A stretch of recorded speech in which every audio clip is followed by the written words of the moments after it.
What happens when two people fall in love? Not with each other, but with bleaching cream. Doris wanted a husband, so she bleached her skin. Barry wanted a fair wife and fair children, so he chose Doris. But neither of them was truly fair. They were just committed to the lie. Then came a baby, and that's when all the color, and I mean all the color, started to drain from their happy little fantasy. Vomiting, hospital trips, kidney damage, and one Instagram vendor that promised to make babies glow like angels. This story will make you laugh, shake your head, and maybe hide your cream bottle. Welcome to the shocking and hilarious story of how one couple nearly bleached their way into tragedy. If desperation had a face, it would have been Doris's, smiling through pain, posing in filters, and rubbing cream under her armpits while chanting, God, please don't let this bleach backfire. At 29, Doris was the only one in her circle of friends still unmarried. Gloria was already on baby number 2. Uchechi had relocated to the UK with a man she met at a burial. Even Stella, who used to spell Valentine as Valanshine, had found love. Meanwhile, Doris was fighting pimples, stretch marks, and rejection letters from men who wanted light-skinned, slim, thick babes with skin like Rihanna's. So, one day, after another wedding where the bride wore white and Doris wore heartbreak, Doris made up her mind to do something about her skin color if it would help her change her marital status. Doris walked into a small shop at Ojuelegba and said the words that would change her life forever.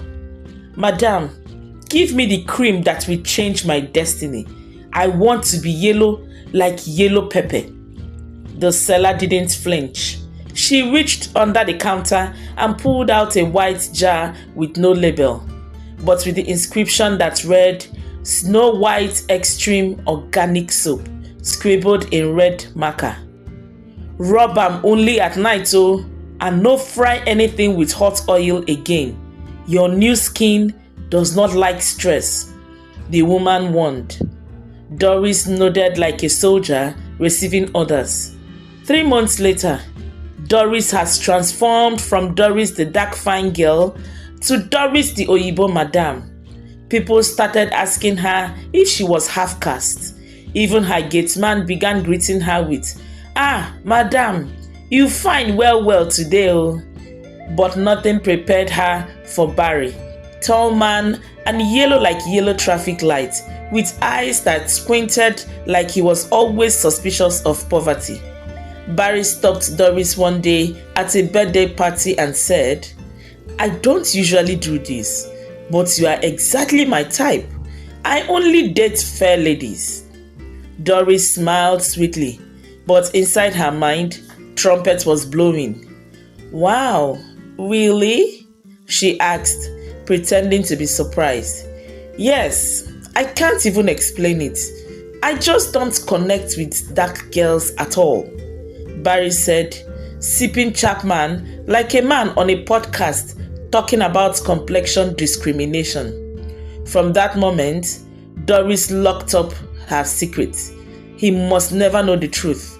She was going to maintain this her fair complexion by fire by force, or by fire and chemical force. Dates turned into relationship. Barry would send her random texts like, "Can't wait to have fair-skinned babies with you." And each time Doris read those words, her chest would tighten like bra hook on the wrong hole. But fear of being single again held her mouth shut. Barry was a good catch, neat, good job and generous, although obsessed with fair skin. She would just keep up with the routine, and maybe, just maybe, their child would inherit the lie and come out fair too, like the father. She didn't even tell her best friend or her parents. She kept bleaching religiously. No skipping days, no exposure to sun, just foundation, filters, and faith. And on the day Barry knelt down in front of her at a mall and proposed with a ring shining like new cream, Doris smiled and said, "Yes," with knuckles already 2 shades darker than her face, but were well covered with coats of foundation. However, one question kept ringing in Doris's mind. What if her child comes out dark? But her mind whispered back, then we bleach again. During their pre-wedding photo shoot, Barry insisted on using the brightness plus contrast filter so they could look extra radiant. When the photographer jokingly asked, "Una want blind people with beauty?" Barry replied, "My children will glow more than this one, Seth." Doris laughed out loud, but deep down, she knew her DNA might disappoint this man. Then came their wedding. If weddings were rated by the level of deceit, hiding under makeup and lace, Doris's wedding would have won Best in Camouflage. Everything looked perfect. The decor sparkled, the food was hot, and the bride was radiantly fair, literally glowing like a brand new iPhone screen. But beneath the layers of foundation and prayers, Doris was sweating in fear. Not because she didn't love Barry, but because she knew her marriage was sitting on the top of bleaching jar with a cracked cover. Barry, on the other hand, was the happiest man alive. He kept boasting loudly to anyone who would listen. "You see this baby, eh? This one na natural fair. I don't do artificial women, I beg." At that point, Doris almost choked on her own saliva. Artificial what? The irony nearly killed her. The wedding day itself was indeed a Lagos event to remember. Ashebi girls looking like human highlighters, MC that tried to crack a joke but failed, aunties forming fashion police, and Doris's own mother whispering, "Although I can't recognize you again, my daughter, just smile anyhow. You don't marry, be say you don't marry.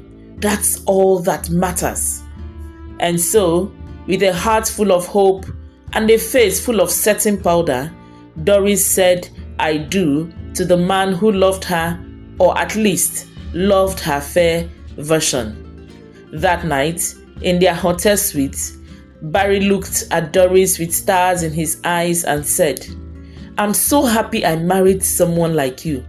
I just know our baby will come out yellow like sunlight." Doris smiled and changed the topic faster than NEPA can seize light. After that, the marriage settled into a normal routine. Well, normal if you count hiding bleaching jars behind boxes in the wardrobe and sneaking retouching cream into body lotion bottles as normal routines. Barry remained obsessed. Every time he saw a fair child online, he would send it to Doris.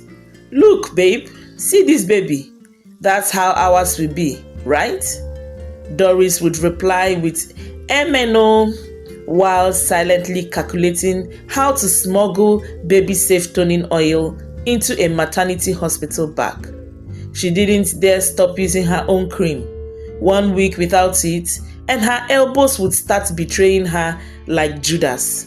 So she doubled her efforts, avoided sunlight like a vampire, and even started taking glow supplements that promised to activate melanin suppression. It was madness, but the pressure to maintain the illusion was louder than her own common sense. Then, 2 pink lines showed up on a pregnancy test. Doris screamed with joy and panic at the same time. Barry lifted her off her feet like a Nollywood groom and shouted, "Yes, my Oyibo baby is loading." Doris smiled again, her 100th pretend everything is okay smile. But as Barry danced around the house shouting, "Team Yellow Generation," Doris sat quietly, her hand on her belly, her eyes looking in the direction of her bleaching cream hidden inside her wardrobe as she thought, "God, Please, let this baby take the complexion of my husband, or at least my only fair great-great-great-grandfather that died in 1823. Doris's pregnancy turned her into a national monument. Barry would randomly call her Queen Elizabeth of light-skinned nation and rub her belly like he was summoning an angel. Just imagine, he would say dreamily, a baby with your complexion and my eyes, people will think the baby is mixed race. Doris would force a smile and mutter, it's true, but in her mind, she was screaming, if only you knew this baby might come out looking like the center of the buttocks. As her belly grew, so did her anxiety. She googled things like, can a bleached woman give birth to a fair child? Does baby inherit artificial complexion? How to bleach newborn baby without going to jail? She even joined a Facebook group titled Fair Baby Gang, full of confused women like her asking questions no biology teacher would dare to answer. But the real jackpot came when she stumbled on at Glow with Mama TKC, an Instagram influencer and full-time skin vendor who boldly claimed, my baby came out 8 shades lighter thanks to my special Fair Start cream. DM for price, limited stock, no side effect. Doris didn't blink. She DM'd faster than you can say Jack Robinson. The cream came in a pink jar with a cartoon angel on it. For that heavenly baby glow, it read. Then there was a sachet labeled baby serum, which Doris didn't understand but planned to use it anyway. If she could maintain her lie this long, surely she could extend it to her baby's body wash. When baby Zara was born, Barry screamed in joy. Yes, I said it. My baby came out with light from heaven. Doris nearly wept from relief. Baby Zara was fair. Even her ears had color. Barry began snapping pictures like paparazzi. My Oyibo princess, he kept shouting in the hospital, disturbing other new parents. The nurses were just nodding and smiling. Oga, na you born am, or na God give you complimentary sample? Barry would smile as he continued posting. Back home, Doris bathed baby Zara and applied the cream gently, massaged the baby serum in slow motion, and even whispered affirmations to the baby like, you are fair, you are golden, you are not allowed to change color. Everything seemed fine. Visitors kept saying, this baby is fine, oh, she is glowing.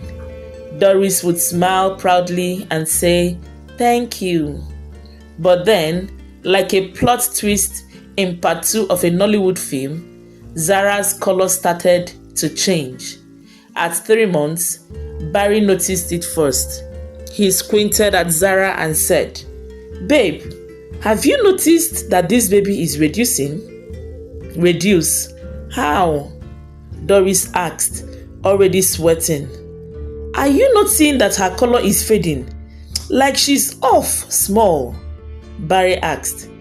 Doris pretended to laugh. Baby is not tie and dye clothes now. Maybe it's the weather today. But Barry wasn't laughing. Every morning, he would lift Zara up like Simba in Lion King and examine her under the light. I don't understand though.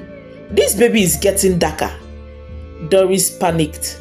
She increased the cream dosage.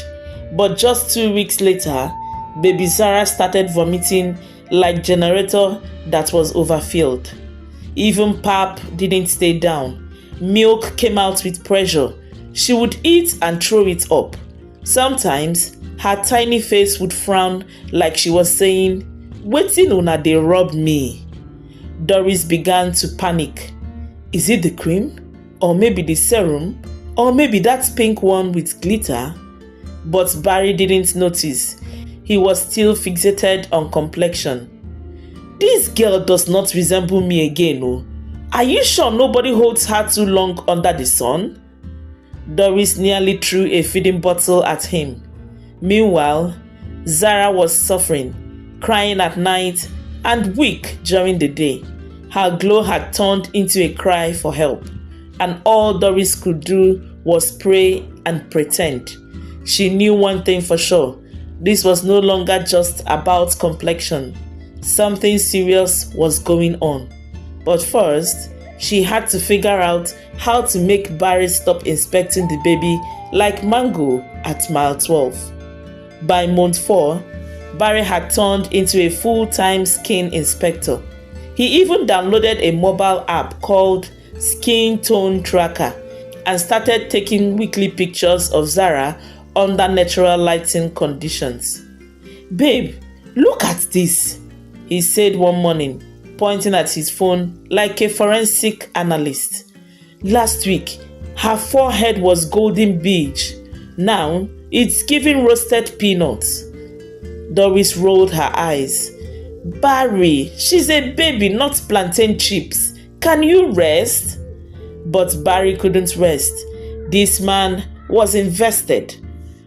I just dey wonder, if our baby is dark like this at 4 months, how will she be at 5 years? Will she now become black and white like Indomie seasoning? Doris didn't know whether to laugh or cry. But one thing was sure: Zara's stomach wasn't laughing. The vomiting had become a daily ritual. If milk stayed down in the morning, pap would come back in the evening, and the poor child's skin started to look tired. Not even just darker, just stressed. Doris quietly stopped using the cream.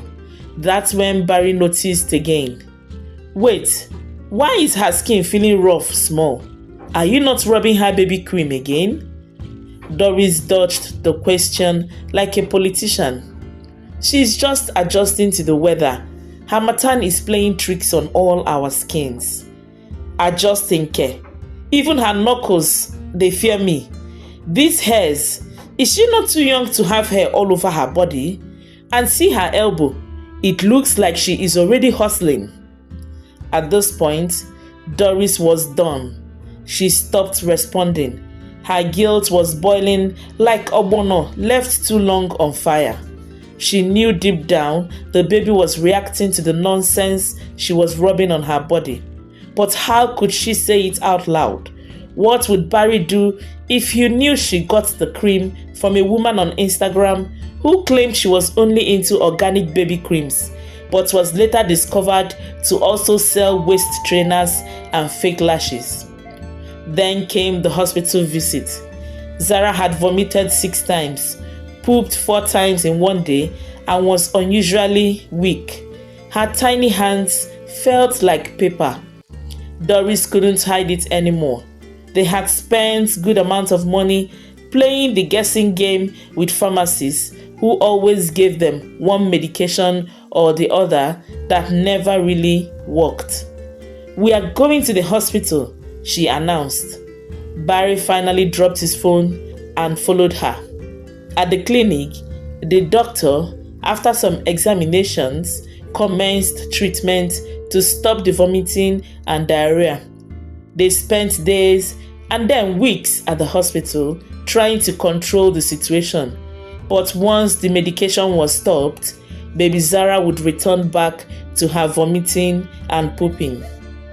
The doctor then ran more tests on Zara and after that called in Barry and Doris to his office. Wearing that classic Nigerian doctor, calm, suspicious and disappointed face, the doctor folded his arms, looked at both parents and said, "Mr. and Mrs. Barry, I'm going to be honest with you. Your baby is showing signs of kidney strain. We are seeing indicators that suggest external interference, something applied or ingested that has been affecting her system." Doris froze. Barry blinked. "External what?" Barry asked. "Did you use any creams or soaps not medically approved for infants?" the doctor asked calmly. Barry turned to Doris slowly, his eyes narrowing like Tom from Tom and Jerry before launching an attack. "Doris," he said in that tone that comes before wahala, "which cream are you using on baby?" Doris's mouth opened and closed. "It's just one baby product from a skincare plug. She said it was organic." "Organic?" Barry shouted. "What kind of organic cream are you using on a baby that has barely turned 1 year?" I just wanted her to be presentable," Doris screamed back, tears already forming. "You are the one always shouting 'fair baby' every 5 minutes like it's in the Bible." The doctor cleared his throat, probably wishing he had popcorn to watch the movie playing right in front of him. But they both ignored him. Barry stood up, pained. "So you bleached my baby, Doris? You bleached a child that has not even cut her first tooth?" "It's not bleaching," Doris defended herself. "It's mild enhancement. I just wanted her to look like us, like how you wanted." And then came the final twist. As they stepped out of the hospital pharmacy that day, after paying an alarming deposit for Zara's tests and medication the past weeks, Doris turned to look at Barry under the bright afternoon sun and gasped. His neck was dark. Not just darker. It looked like he had been hiding from sunlight for years and finally stepped out. His face was light, but his neck, it was as if his own bleaching abruptly resigned due to unpaid salary. "Barry," she whispered, "you too? You have been bleaching?" Barry looked away in shame. "My own cream is imported. I just stopped for now because we are spending too much money on hospital bills," he muttered, scratching his newly exposed neck like it betrayed him. Doris dropped her bag. "So all this while you were shouting 'natural fair, natural fair.' You were toning like a green banana forced to ripe." The couple sat in the car arguing, one holding a hospital receipt, the other holding her guilt, while baby Zara snored lightly in her mother's arms, unaware that both her parents had turned her into a tiny sacrifice at the altar of complexion madness. The car ride home from the hospital was so quiet, you could hear the baby breathing, and even that felt too loud. Barry stared out of the window like a man who had just discovered he married a hologram. Doris clutched Zara to her chest, not knowing which burned more, her shame or her guilt. When they got home, Barry didn't speak. He simply walked into the bedroom and began scrolling through his phone with trembling fingers. Doris sat in the living room, waiting for him to say something, anything. Finally, he walked out, holding up an old photo on his phone, a picture from their honeymoon. "Look at this," he said quietly. "Your knuckles, they were already 2 shades darker. I didn't want to believe it. I thought I wasn't seeing clearly." Doris looked away. "I tried to tell you once," she whispered, "but you were always talking about how much you love fair women. I panicked." Barry shook his head, his voice calm but biting. "So, instead of coming out clean, you turned our baby into a science experiment?" Doris stood up. "Excuse me? You think this is all my fault? You were bleaching too. And for what? For someone who claimed to love natural beauty?" "I didn't lie about who I was," Barry snapped. "You knew I was fair from the beginning." "Fair? Barry, you were as fair as your cream allowed you to be.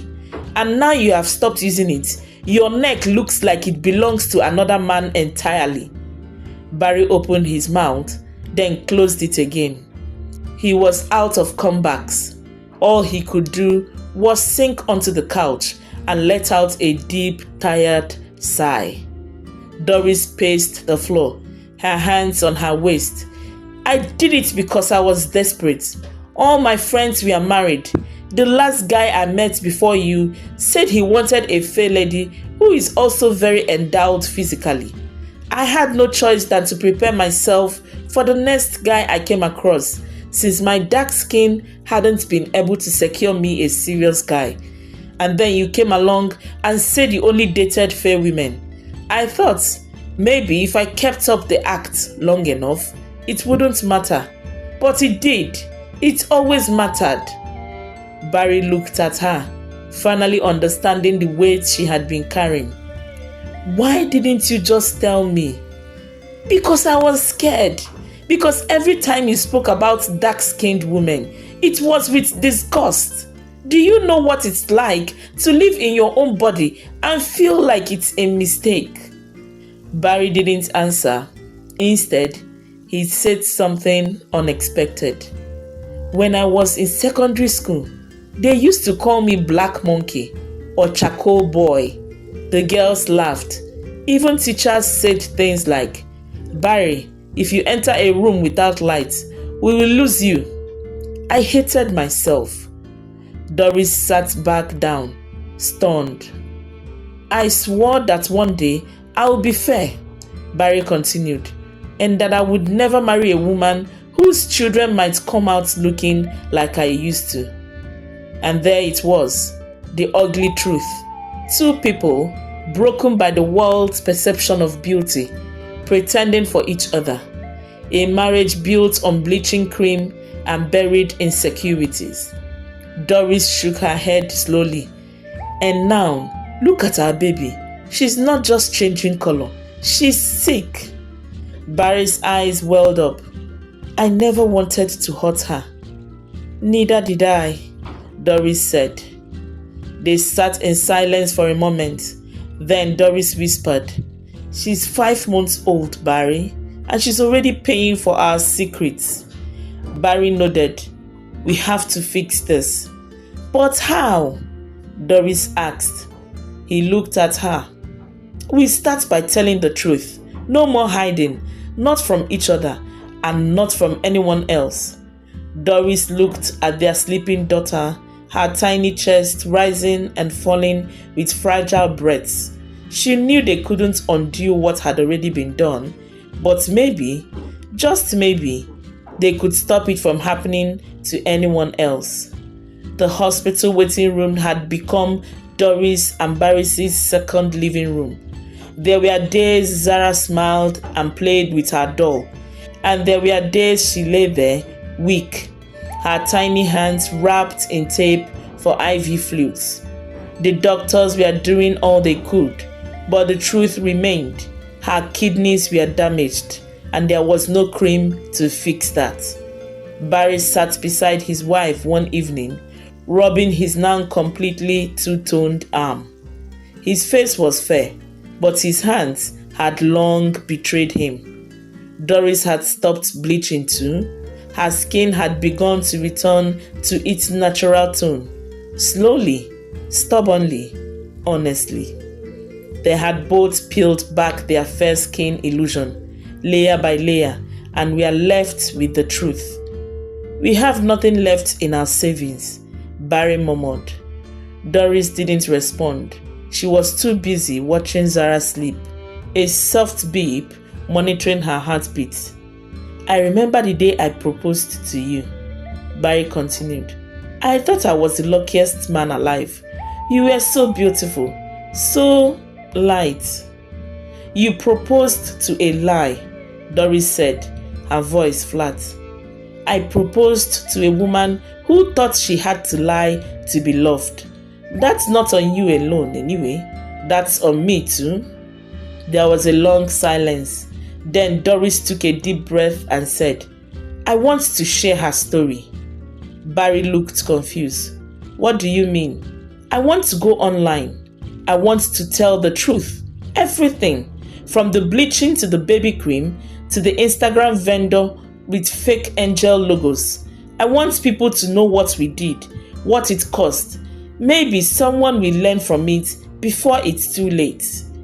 Barry hesitated. Then slowly, He nodded. So Doris did just that. She recorded a short video and posted it online. Barefaced, raw, unedited. She spoke from the heart. This is not for pity. This is a warning. I bleached my skin to get married. I bleached my baby's skin to maintain a lie. And now I'm watching my daughter go through medical treatment at just 5 months old. All because I thought being dark meant being unlovable. The video went viral. People were shocked, divided, emotional. Some mocked, some cried, but many mothers, young girls, and even men messaged her privately with their own stories and thanked her for her honesty. One message read, "Thank you. I was about to buy that baby cream yesterday. You just saved me." Another said, "Your pain opened my eyes. I'm hugging my child with her brown skin right now. I almost ruined her." Barry even received messages from men saying, "I used to think like you. I didn't realize I was hurting people with my preference. Thank you for the lesson." Months passed. Zara's condition stabilized. She still needed care, but she was smiling again. She was darker than she was as a newborn. A rich chocolate brown with curly black hair and the kind of eyes that made strangers smile. One afternoon, while Zara played in the backyard with a toy cooking set, Barry turned to Doris and said, "She's beautiful." "She always was," Doris replied. He nodded. "Do you think she will forgive us one day?" Doris looked at their daughter, free at last from creams, comparisons, and conditions. "I think so, but we'll have to end that. We can start by making sure no one else has to suffer for what we did." And so they did. They began speaking at small gatherings, at schools, at parenting seminars. They became advocates against infant skin bleaching. They even got involved in a campaign to regulate unsafe cosmetic products sold on social media.